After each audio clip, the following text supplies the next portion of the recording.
આજે તિલકવાડા તાલુકાના તિલકવાડા ખાતે બુક ડ્રીલનું આયોજન કરવામાં આવેલું હતું, જે અનુસાર તિલકવાડા ગામમાં સાયરન વગાડીને આમ જનતાને, સામાન્ય જનતાને જાણ કરવામાં આવેલ હતી.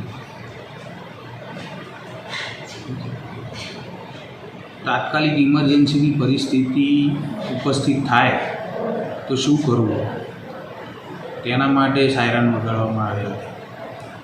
સાયરન જ્યારે વાગે ત્યારે લોકોએ ઘરમાંથી બહાર નીકળી જવું જોઈએ.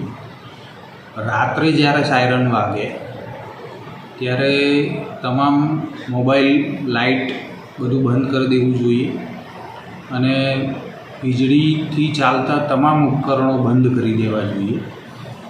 એના માટે રાત્રે સાયરન વગાડવામાં આવશે.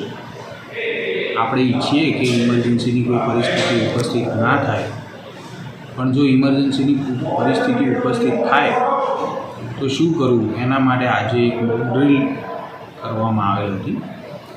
મોક ડ્રીલમાં કચેરીમાંથી પણ પોલીસ સ્ટાફ અને આપદા મિત્રોના સહયોગથી ઇવેક્યુએશનનું આયોજન કરવામાં આવેલ હતું અને ઇવેક્યુએશનનું આયોજન પૂર્ણ થયા પછી તિલકવાડા ગામમાં સાયરન પણ વગાડવામાં આવેલ છે.